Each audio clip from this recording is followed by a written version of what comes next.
Baik, kita masuk sesi ketiga pada biorefinery industri terintegrasi untuk bahan ignosulsa dengan bahan aktif. Di sesi ketiga ini kita akan membahas beberapa contoh soal terkait dengan paparan di sesi 1 dan sesi kedua. Contoh pertama, Anda diminta menentukan faktor kerusakan satu biomasa yang melewati proses ledakan kukus yang diberlangsungkan selama 3 menit pada temperatur 210 derajat Celcius.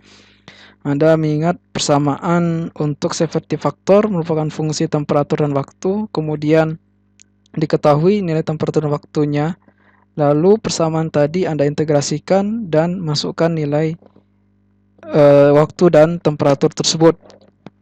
Tinggal disubstitusikan dan didapatkan nilai severity factornya sebesar 5199. Kemudian di contoh berikutnya, setelah melewati tahap steam explosion, dilanjutkan proses hidrolisis secara enzimatis. Anda diminta menentukan berapa perolehan dari glukosa, silosa, dan lignin.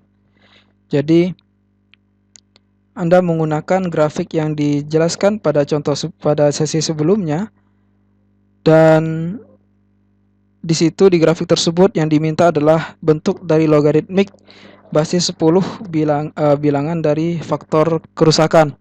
Dan setelah Anda menentukan berapa nilai log severity factor, maka Anda plot pada grafik tersebut dan diperkirakan berapa glukosa yang lepas, silosa yang lepas, dan lignin yang hilang. Seperti itu, dan ini nilainya, yaitu glukosa yang lepas itu sebesar 89%. 89% ini maksudnya dari glukosa yang tersimpan di dalam biomasa. Kemudian silosa yang lepas itu sebesar 78% dari yang tersimpan di biomasa tersebut, dan lignin yang dihilangkan itu sebesar 50% dari biomasa yang digunakan atau diperlakukan dengan steam explosion tadi. Kemudian contoh ketiga, biji sumak yang telah dipanen diledakkan menggunakan kukus dengan input cairan berupa panas pada suhu 90 derajat Celcius. Densitas biji sumak yang telah dicacah adalah 1,7 gram per mili, dan jumlah massa biji yang diolah sebesar 5 kg. Jumlah air yang digunakan sebanyak 10 liter, dan morfologi partikel biji sumak hampir mendekati bulat sempurna. Anda diminta menentukan berapa efisiensi dari kerja mekanik ledakan kukus tersebut.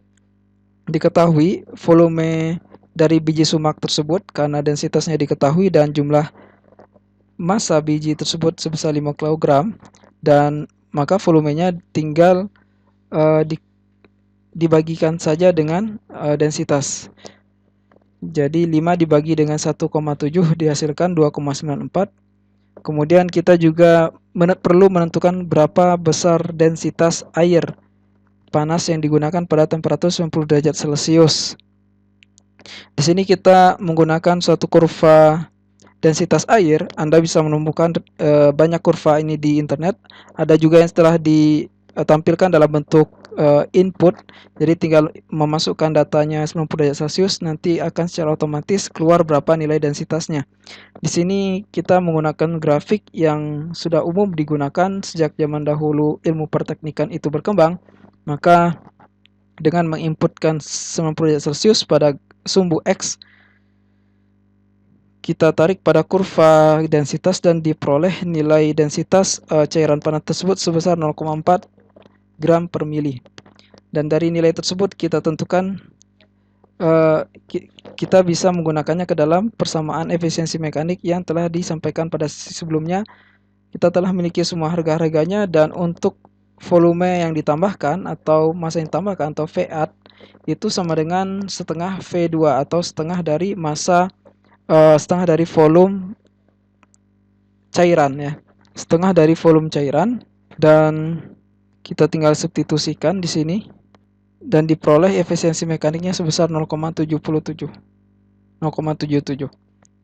Kemudian kita masuk ke contoh berikutnya, membahas fermentasi fase padat yang diberlangsungkan pada suhu 45 derajat Celcius, dan diketahui pada temperatur tersebut laju pertumbuhan spesifik 0,5 per jam dan energi aktivasi pertumbuhan sebesar 100 Joule per mol. Pada tahap awal tidak ada fasa kematian yang terjadi, sehingga pertumbuhan overall itu didominasi oleh pertumbuhan spesifik. hanya bergantung pada pertemuan spesifik, Anda diminta menentukan laju pembentukan spesifik dari jamur. Ingat persamaan awalnya seperti ini, dan pada masa inisiasi tidak ada proses kematian terjadi sehingga hanya suku ke pertama yang ada.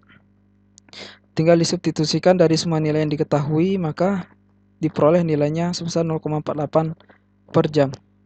Apabila terdapat biomasa jamur awal sebanyak 3 gram per kilogram biomasa substrat dan proses fermentasi diberlangsungkan selama 12 jam, berapakah jumlah jamur di akhir proses apabila perubahan pola pertambahannya mengikuti persamaan logistik perubahan biomasa terhadap waktu sama dengan suatu konstanta pertumbuhan dikalikan dengan biomasa pada waktu tersebut.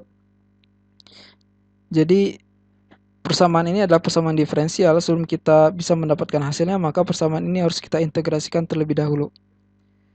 Setelah kita integrasikan, bentuknya menjadi seperti ini. Pada contoh sebelumnya kita telah mengetahui berapa nilai μm dari hasil perhitungan tersebut. Dan kita substitusikan μm tersebut dan waktunya di sini. Karena waktunya satuan dari μm itu ada seperjam, ya waktu yang diketahui di kasus 5 ini tidak perlu kita konversikan menjadi apakah itu menit atau detik, langsung kita gunakan dalam jam. Dan biomasa awalnya adalah 3 gram per kilogram biomasa substrat. Tinggal kita substitusikan saja dan kita dapatkan pada saat 12 jam jumlah biomasanya sebesar 952 gram per kilogram. Jadi hampir sama dengan jumlah biomasa substrat, seperti itu. Ini mempertimbangkan tidak terjadinya pengurangan substrat ya. Pada dasarnya dengan jumlah seperti ini tentu ada pengurangan substrat, dan ketika substratnya itu berkurang tentu ada pengaruh pada pertumbuhan biomasa, seperti itu. Baik, demikian sesi 3 dan juga mengakhiri sesi di minggu ini. Silakan jika ada yang ditanyakan, kita gunakan fitur pertemuan di MS Teams.